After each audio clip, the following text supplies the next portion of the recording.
Ya ahlal kitab lima talbisunal haqqa, wahai ahli kitab, lima talbisunal haqqa, mengapa kalian talbisuna, mencampur adukkan al haqqa yang benar, bil batil dengan yang batil, yang salah, wa taktumunal haqqa, dan kalian menyembunyikan kebenaran, al haqqa, kebenaran Nabi Muhammad, wa antum ta'lamun, padahal kalian mengetahui kebenaran itu. Wahai ahli kitab, mengapa kamu mencampur adukkan kebenaran dengan kebatilan, dan kamu menyembunyikan kebenaran, ya, padahal kamu mengetahui. Itu menutupi firman-firman Allah yang termaktub di dalam Taurat dan Injil dengan perkataan yang dibuat-buat, ya, dibuat-buat mereka ahli kitab sendiri. Jadi kebenaran tentang kenabian Muhammad yang tersebut di dalam Taurat dan Injil.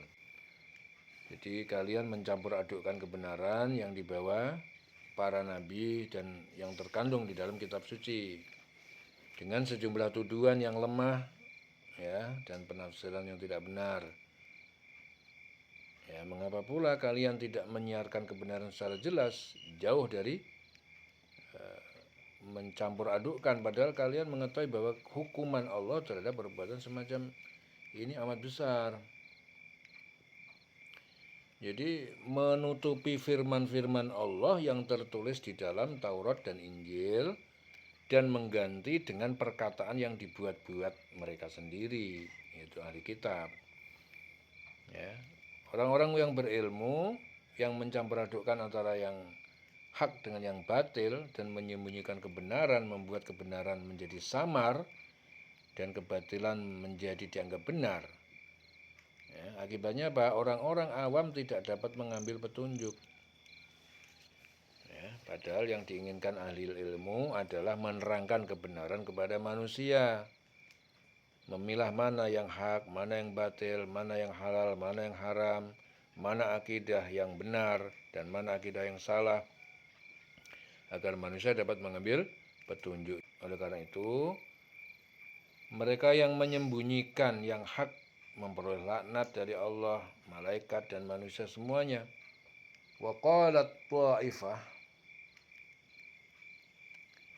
dan telah berkata segolongan Yahudi, min ahlil kitab, dari ahli kitab, ya, ahli kitab itu Yahudi, ya, kepada golongan mereka sendiri.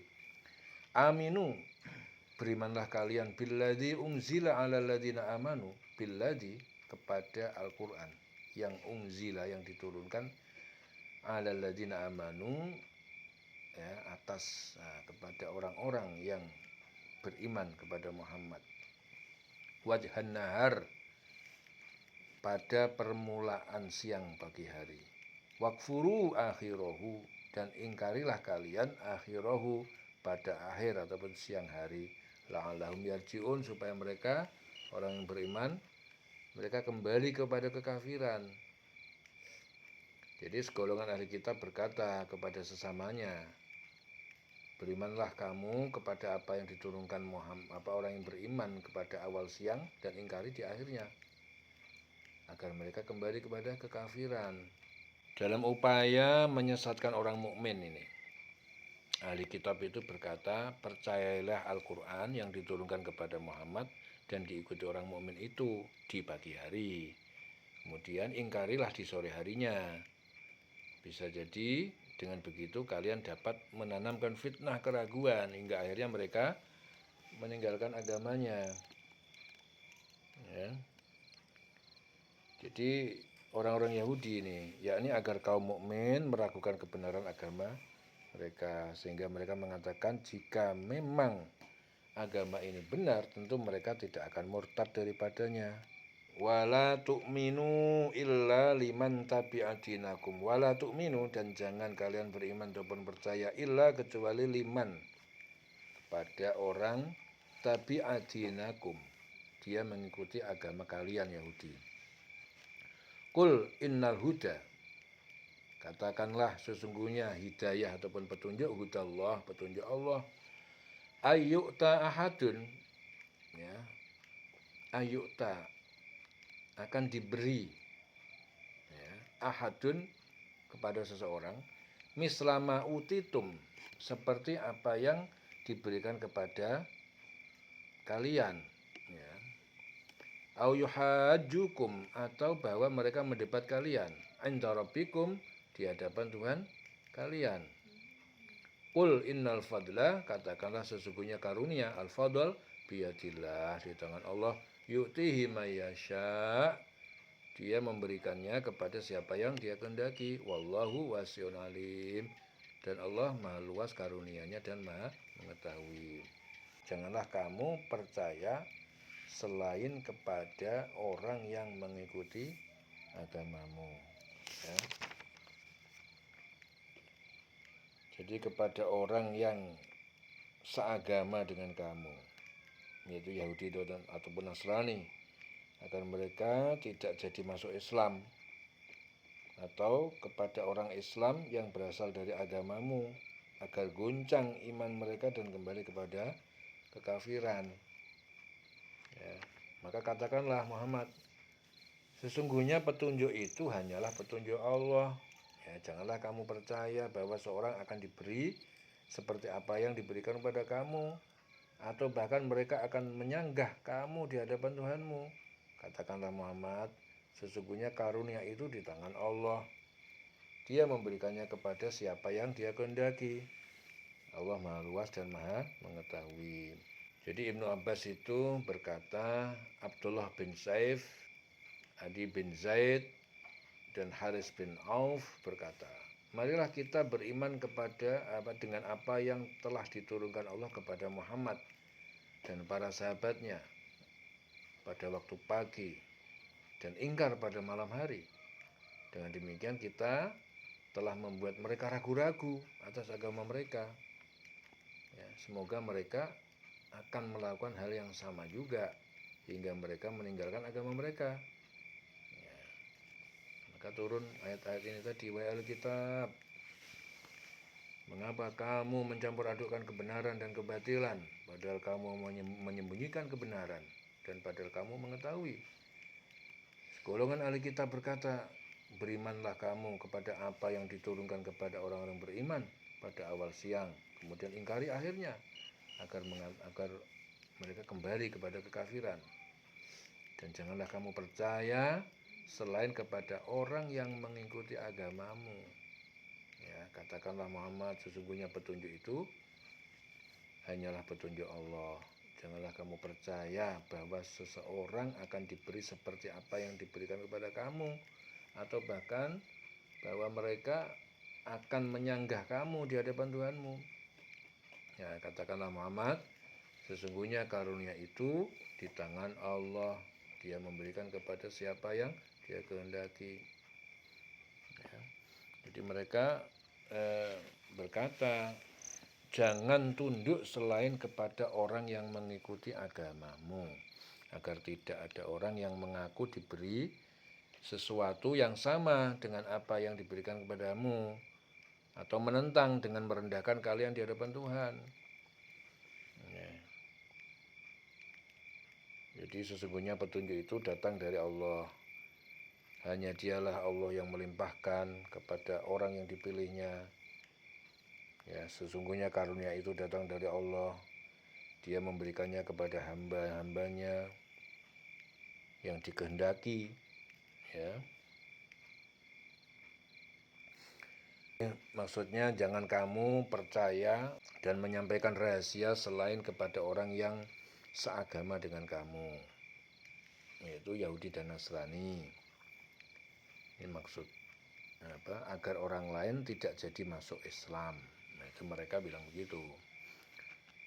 Hal ini karena jika mereka menyampaikan pengetahuan yang sebenarnya kepada selain mereka, nantinya orang lain memiliki ilmu tentang kebenaran risalah Muhammad, ya, yang dimiliki sebagaimana yang dimiliki mereka sehingga masuk Islam, ya. Jadi orang itu pun akan mengalahkan hujah mereka di hadapan Allah, bersaksi, wallahu wasi'un alim, dan Allah maha luas dan maha mengetahui.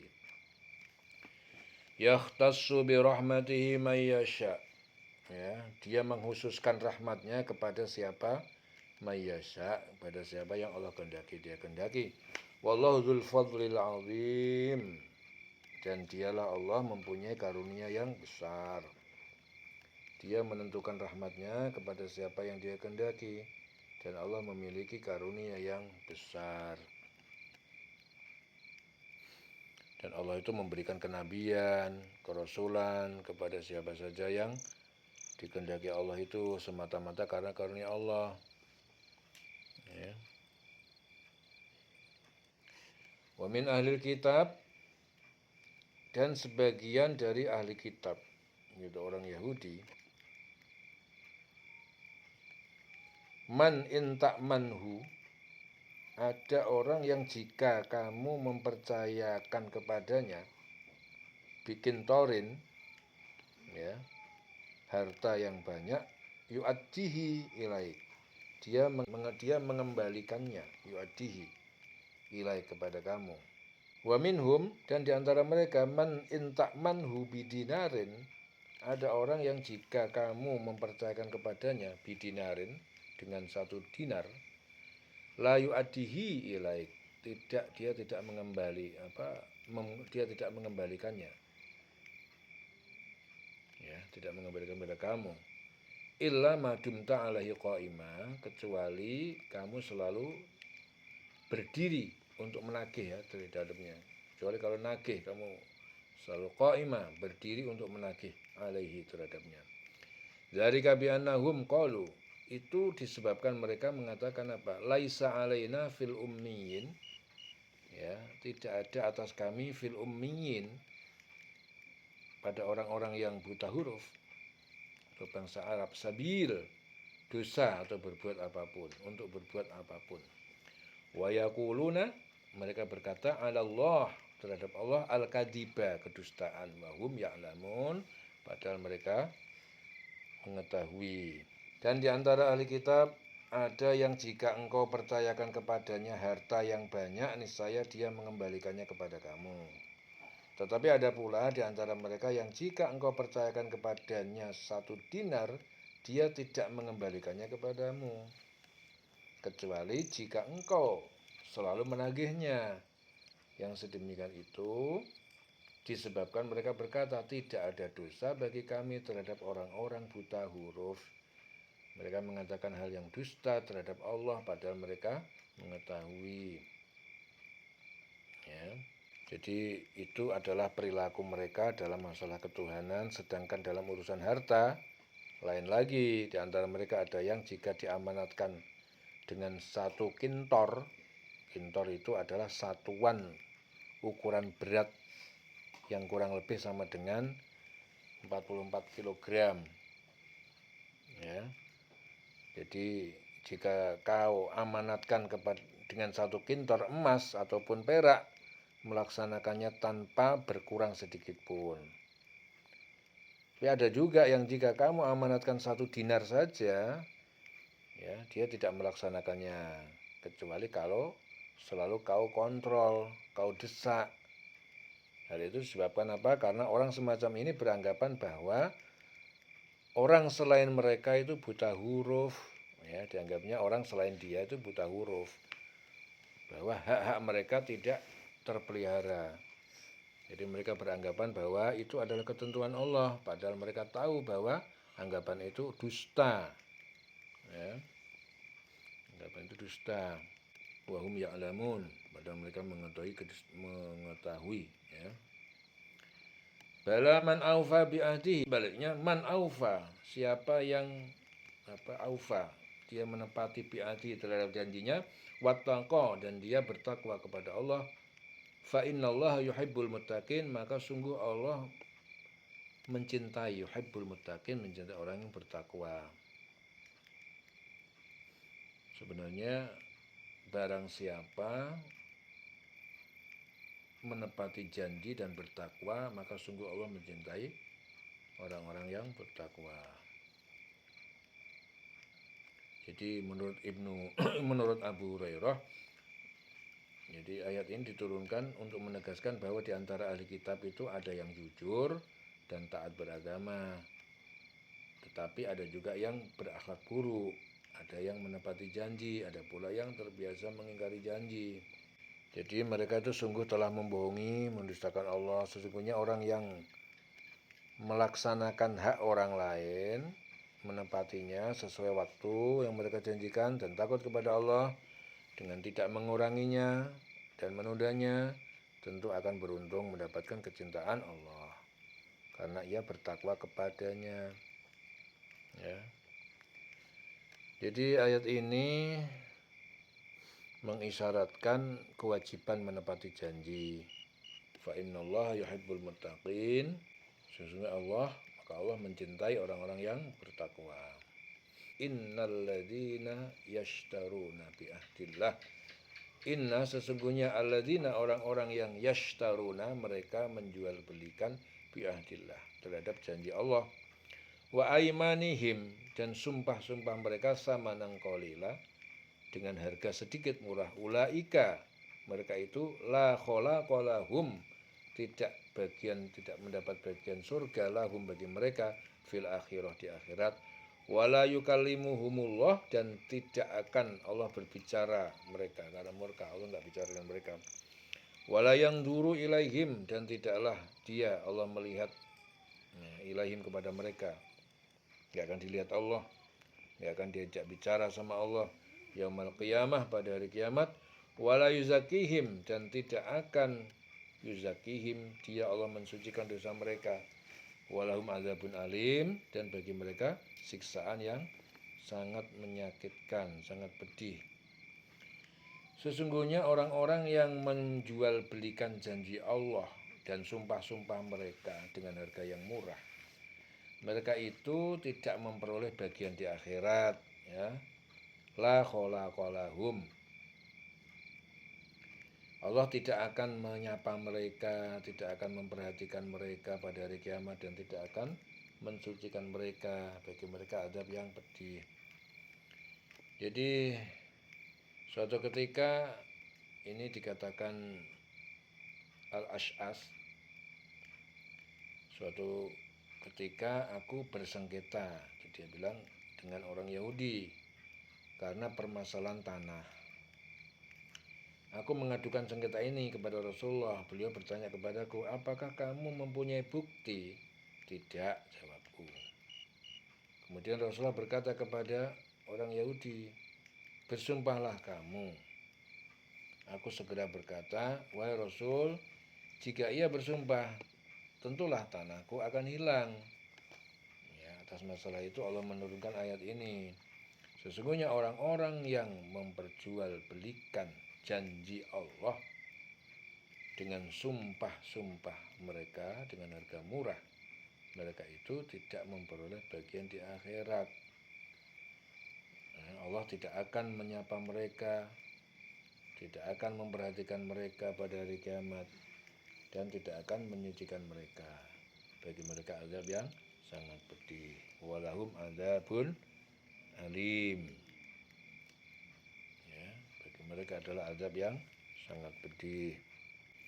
Jadi sesungguhnya orang-orang yang tidak menepati perjanjian yang telah ditetapkan Allah, seperti melaksanakan hak-hak orang lain dan melaksanakan kewajiban, serta tidak menepati sumpah yang mereka buat sendiri dan mereka janjikan untuk menepatinya demi mengejar kenikmatan dunia, meskipun tampak besar di mata mereka, tidak akan mendapatkan bagian apa-apa dari kenikmatan akhirat. Mereka akan ditolak oleh Allah, ya, dan tidak akan dilihat dengan kasih-Nya di hari kiamat. Dosa mereka itu tidak akan diampuni dan mereka akan disiksa.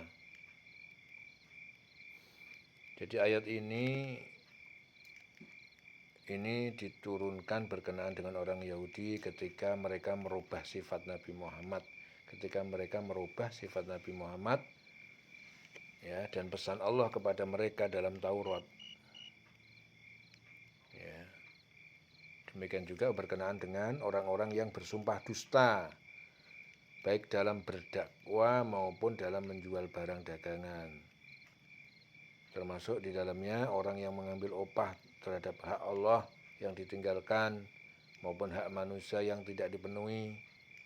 Demikian juga orang yang bersumpah untuk mengambil harta orang yang terpelihara hartanya. Ya. Walahum adzabun alim, dan bagi mereka adalah azab yang sangat pedih. Ya, dilengah selawase urip.